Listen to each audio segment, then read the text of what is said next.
From The Times and The Sunday Times, this is The Story. I'm Luke Jones.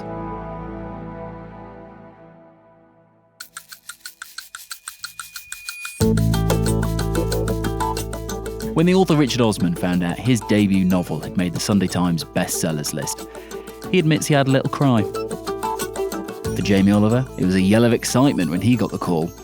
And for a whole host of authors, being on the list is not just wallet fattening, it's life-changing. Already the Sunday Times bestseller. How does that feel? I don't know, look, I already get goosebumps when you say that stuff. Help, I texted my boss as a Sunday Times bestseller.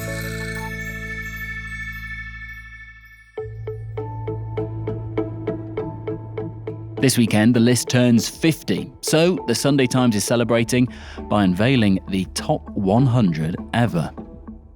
It hits the sweet spot, which is a very British sweet spot of brainy and funny. We love that. If we're a nation who wants to buy a really ambitious, really difficult book, and maybe we don't get round to reading it, or maybe we start it and we don't finish it, it still says something great about us and the fact that we're willing to give it a go.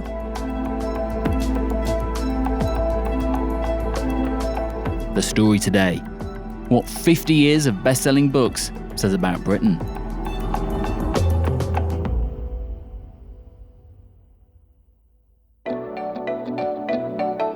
I'm Johanna Thomas-Corr, and I'm the Chief Literary Critic of the Times and the Sunday Times.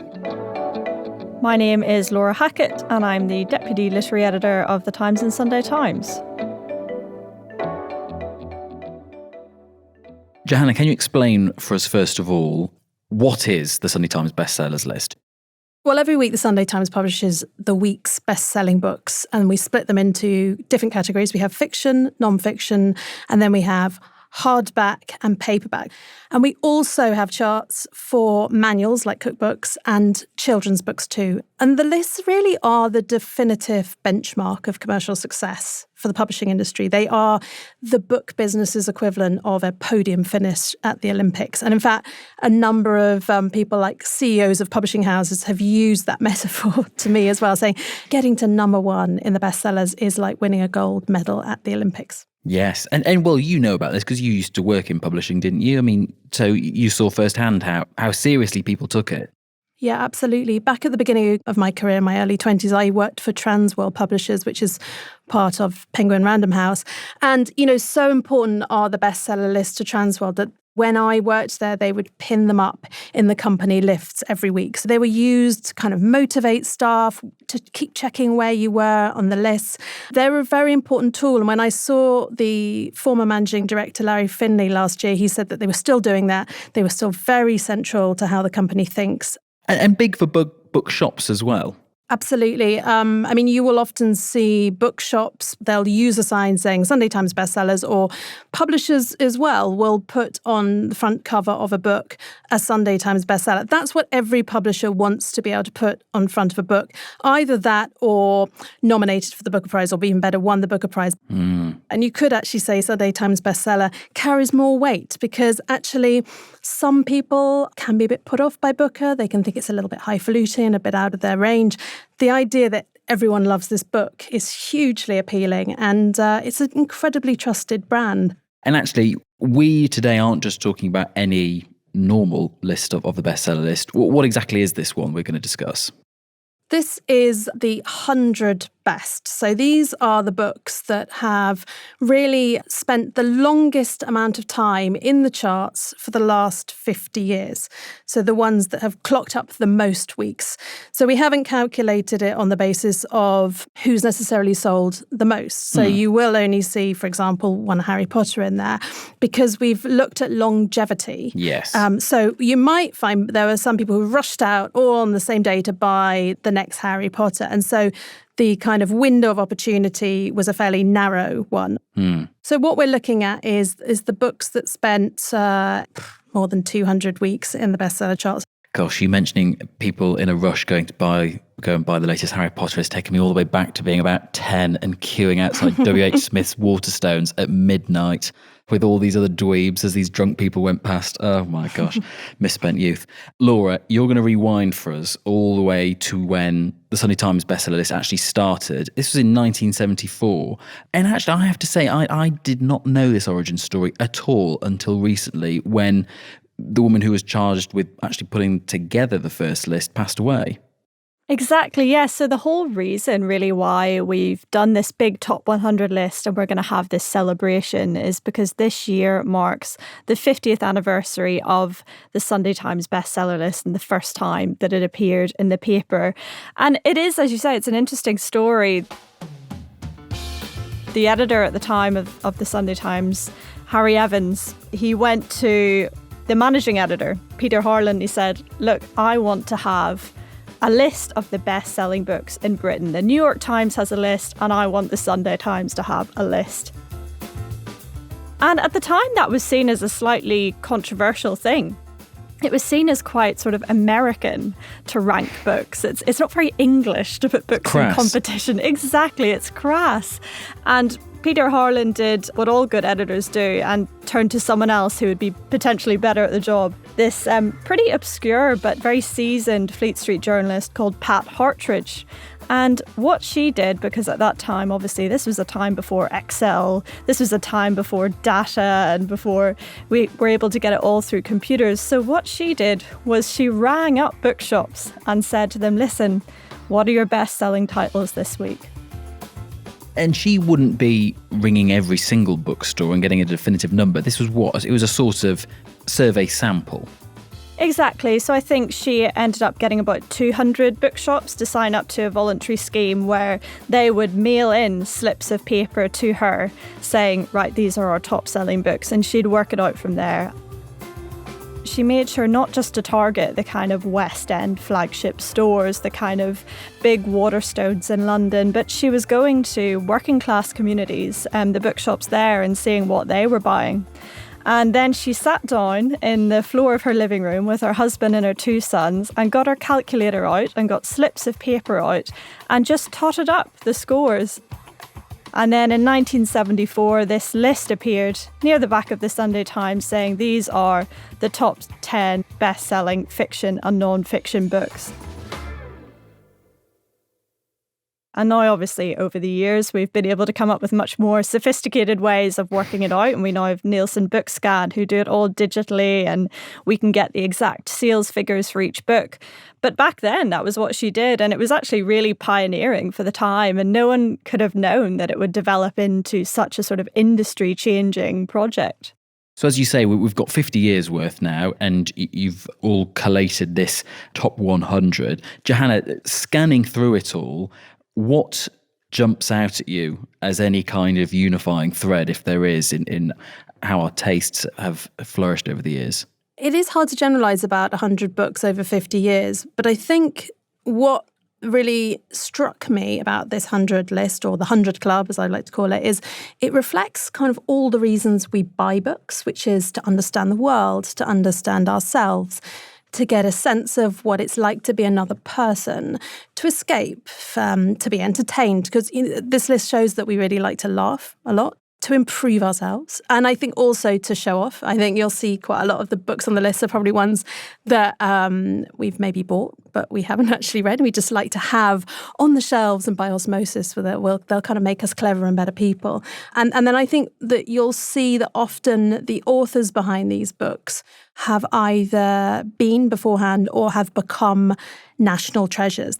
But one thing that really struck me is how many oddballs and misfits, the stories of oddballs and misfits we like reading. Yes, not the writers.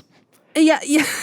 Well, yes, you say that. But so, I mean, Adrian Mole, He has become one of our favourite misfits. Bridget Jones, that sense that she doesn't fit in with the other married couples. Characters like Harry Potter as well stand out in that regards to us. So I think we do like oddballs. We like sort of underdogs as well. People who've learnt how to survive through a kind of sense of resilience. So I don't know if you remember, there was a funny book called A Street Cat Named Bob, which I remember being a bestseller, but Yes. I was astonished to see it in the 100. The book's called A Street Cat Named Bob. It's about how I found this little man here, and he helped to change my life when I rescued him and nursed him back to health. And I think it was about a homeless man who befriended a cat. And so often these sort of lovely, heartwarming stories of being at the bottom of the pile, but striking up friendships as well. Laura, what do you think that says about us? That's what we're buying. I guess you could read into it as the sense of the British seeing themselves as kind of underdogs. We love Bill Bryson's book, Notes from a Small Island. That's actually number 4 in the entire top 100. And I think part of that was that feeling of kind of pride of this American-born man coming over, going around Britain and saying, this is great. I mean, it's kind of weird, but it's great. And it's that sort of sense of maybe we see ourselves as underdogs and then we want to root for the underdog. Yes. And I also think it's more interesting to read about someone who's a bit different than it is to read about someone who's sort of like everyone else. I mean, that's certainly, you can see that in children's novels like Harry Potter. He's a bit different, and that's why we want to read about him. This idea of the misfits and the oddballs, is that something that we are particularly keen on in our fiction, it seems from this list? Or, do we see that in our non-fiction choices as well? I think we see it in the memoirs. If we think about that kind of 90s trend of misery memoirs, Dave Peltzer's, I mean, we've got 3 of his books here. They were very big in the time, and they were about the revelation of his child abuse. And that was A Child Called It, The Lost Boy, and a man named Dave. It's the old American dream. You come from less than humble beginnings. You adopt the mentality, if you can survive cancer, then you can survive the flu. I always knew in my heart, if I can survive this as a kid, I can do anything. It spawned a whole load of other, what we call misery memoirs. And they were much mocked at the time, but they were also part of a more confessional age, that we became more and more confessional about our traumas, about our kind of rough edges and maybe being oddballs. So I think you'd get that at one extreme, but the sense of feeling that you don't fit in with society, I definitely think we see that in the nonfiction as well. Thinking about more non-fiction entries, interestingly, cookbooks do appear, but there aren't many of them. There's Delia, but there isn't any Jamie Oliver or Nigella Lawson. That's true. You don't see loads of cookbooks. What you do see, obviously, there's quite a few Delias, and of course there are, because she's kind of iconic. I don't normally like to be very technical because I think that can put people off cooking. But I thought it might be nice just to explain to you what sort of meat you're likely to use when you're making a casserole. There are 3 Delia books, and the top one is her complete cookery course, which is at number 3. But we do actually see quite a few diet books, and some of them were completely unfamiliar to me because they're diets from sort of the 80s and the 90s and the noughties, when diet culture was really at its zenith. So Rosemary Conley, for instance, her complete hip and thigh diet is at number 9. And it was advocating that you have a high-carb, low-fat diet. Oh. So you could eat a massive bowl of pasta as long as you didn't put any butter in it. And then a bit further down at number 80, you've got the Dukan diet. And that's saying the opposite. It's low-carb, high-protein. So have a roast chicken, but you're not allowed any pasta or potatoes or anything with it. So it is kind of fascinating the way that you can see these trends move through time and how obsessed we are. But we're still a nation obsessed with cooking and recipes, aren't we? And body image and dieting. So why have we only got those titles from yesteryear? I think part of it might be that nowadays, I mean, for instance, when I open up Instagram, and it might just be my algorithm, I'm just seeing people cooking and putting recipes on Instagram. And I use those recipes lots, and they're there completely for free, and I don't have to go and buy a book. Yes. And then you've got personal trainers on TikTok showing you what routines to do. I think potentially the way that we consume that kind of content about dieting, about health and fitness has changed over time.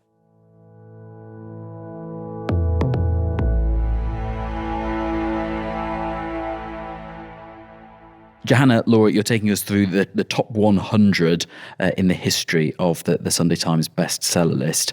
The other interesting section on the list is the self-improvement book and how that has changed as well. What kind of titles can we see from that on the list? It's really interesting you talk about this because I think it tells a fascinating bigger story than just, how to improve me type book or a little book of calm. I think when you look back to the 70s when this list first began, 1974, you saw a lot of books like The Ascent of Man, Jacob Bronowski's. It was tied to BBC series that where we were interested in the bigger world. We were looking for big stories. This is the paradox of the human condition, one that fits him to all environments. His imagination, his reason, his emotional subtlety and toughness make it possible for him not to accept the environment, but to change it. We're increasingly looking at books like Atomic Habits and Good Vibes, Good Life. So we're looking to books about improving ourselves, maybe more than ones about understanding the world. And so it does sort of suggest that some of our kind of hardest battles are increasingly within our own minds. Perhaps also it suggests that we are just more openly speaking about those battles, about mental health, about relationships.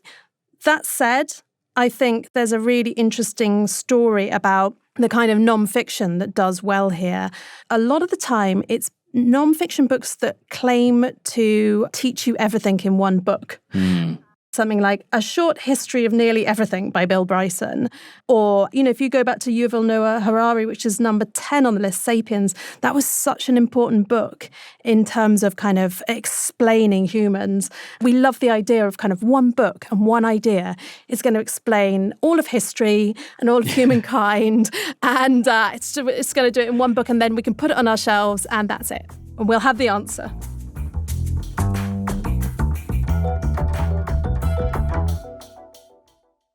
Let's go to the very, very top of the list now. Laura, we've already mentioned him a few times. The most successful author on the list is Bill Bryson.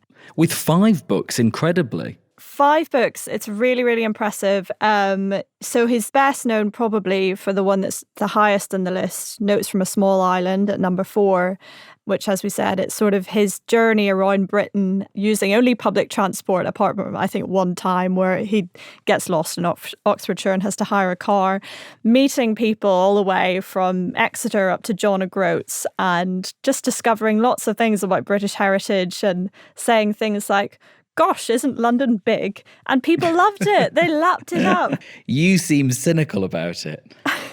I think it's great fun. I wouldn't be cynical about that. Also, his short history of nearly everything, as we were talking about, it's one of these books that you sort of think, if I buy this, great, I'm going to know nearly everything. I mean, who wouldn't go for that? Yes. And, well, I've got a theory about why Bill Bryson is the most successful author and why is the number 1 entry. But Johanna, why don't you tell us what that number 1 book is out of all the 100? Well, it is Stephen Hawking's A Brief History of Time, which might be the most successful unread book of all time. I mean, even friends of mine who are science journalists, science writers, scientists who have it on their shelves say, no, I have never read it actually, or I tried, or I gave up at the Carl Sagan forward or whatever it is. People have written essays, probably they've written books and theses on why this is such a huge runaway bestseller. I mean, just to recap, it considered the origin and the structure and the fate of the universe, taking in black holes and quarks and gravity. And it was the kind of book Yeah, as I say, look, everyone likes to have on their shelves or you would buy for your father-in-law. It's something where you wish to flatter somebody's intelligence. There were many, many theories as to why this spent more than 200 weeks in the bestseller charts. Was it because part of the charisma of Stephen Hawking and admiration for a man who was communicating through a voice box, this idea of a kind of awe for his situation and his own sense of awe, despite all the struggles that he had? Was it because it had a great sort of prose style? Because, if you speak to many science writers, they'll say, it's kind of an average book. There are better books written on cosmology. And one theory that some people venture is that it mentions God a lot. And I think that people don't expect scientists. They sort of have this idea that scientists might be atheists. And it talks about God a lot. And it's sort of humbling, this idea of a kind of greater power. Can I give you my theory, which is for both Stephen Hawking and Bill Bryson, doing very well in this list? Yes. Gifts. I think they are gift books, yes. Both of them. Yeah. I think with Bill Bryson, it hits the sweet spot, which is a very British sweet spot of brainy and funny. We love that. We like to laugh, we like to have our intelligence flattered. And you're absolutely right, it's an eminently giftable book. I'm fairly sure I, back in the 90s, may have bought a Bill Bryson book for someone in my family as well. But A Brief History of Time, yeah, it's on my bookshelf and I can't say I've ever cracked open the spine. We will not judge you for that. Laura, how do you feel about the fact that the number one book in this is probably also the one at the top of the list of which ones has the most dust on it? You know what? It's quite amusing and it tells us something about book buying habits, because I don't think the bestseller list is ever meant to be a list of these are the very best, the most enjoyed, the most wonderful books. It tells us what we like to buy. And that in itself is a fascinating story. And if we're a nation who wants to buy a really ambitious, really difficult book, and maybe we don't get round to reading it, or maybe we start it and we don't finish it, it still says something great about us and the fact that we're willing to give it a go and that we want to learn. So I don't think it's depressing at all, actually. Good save. Yeah, okay. You've won me around on that. Is there a book that you're surprised or maybe really disappointed isn't on the list? If we just look at nonfiction, for example, I mean, I'm fascinated that there are no political memoirs here. So we in the media talk about political memoirs all the time as if it's the most important thing ever. That when, a former prime minister gets their book out, stop everything. Actually, the first politician you get to is Nelson Mandela. And then I think you get to maybe Michelle Obama. And I think she comes up higher than Barack Obama's book. I find that really, really interesting that when we talk about this idea of national treasures, that this list has lots of national treasures on it, it's about who we're welcoming into our home, into our living rooms a lot of the time, whether it's David Attenborough or Jeremy Clarkson or Delia. And so I think there's an interesting thing about looking for heroes here. And some of those heroes might be kind of oddballs and misfits. For example, if you look at sort of like the 90s books, there were quite a lot of memoirs from hostages, like McCarthy. There was one by Andy McNabb, the SAS guy, called Bravo's 2-0, which is, kind of hilariously mocked now. I think sort of Alan Partridge loves it. You smiled then, Lynn? No, I didn't. Yes, you did. I can read you like a book. And not a very good book. Certainly not Bravo 2-0 by Andy McNabb. Which actually improves with every read. Every time someone mentions Andy McNabb, I could recite you that entire scene, but I'm not going to. Yeah. But my point is, I think that they came out in the early 90s. It was a bit of a low time culturally. I don't think we necessarily were doing that well in this country in sports. I think maybe we were feeling a bit politically in the doldrums. Perhaps people were looking for heroes. I remember John McCarthy's agent saying to me that they were so chuffed when they beat Thatcher's memoir here. That just says something about a need to look to people who have survived a lot and have lessons to impart there. So, Laura, if you're imagining this entire list on someone's bookshelf, on your Zoom background, let's say, are you happy? Are you okay with the image it's projecting? Gosh, it would project a very diverse image, wouldn't it, if you'd read every single one of these books? And I don't feel that I'm actually ready to fess up to how few out of the 100 I've read, because I have counted it up. There's obviously a lot missing from here. I mean, there are plenty of amazing Booker-winning novels that haven't made the list. It's not what I would give someone as a reading list for this is how you become versed in the world.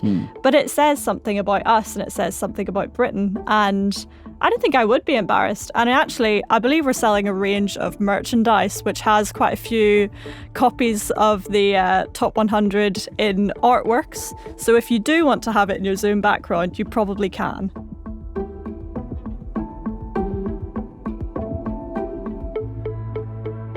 That was Johanna Thomas-Corr, Chief Literary Critic at the Times and Sunday Times, and the Deputy Literary Editor, Laura Hackett. You can see the whole list and interviews with some of the featured authors at thetimes.com if you've got a subscription, or you can pick up a copy of the Sunday Times on Sunday.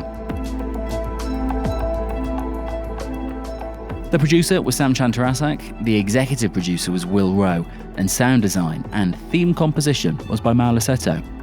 If you enjoyed this, then listen back to Laura's last appearance on the podcast. She took us through her golden rules for packing holiday reads. We'll pop a link to that in the episode notes. We'll also put a link to the Times bookshop in there as well, where Times Plus members get a 20% discount. I'm Luke Jones. Enjoy your weekend.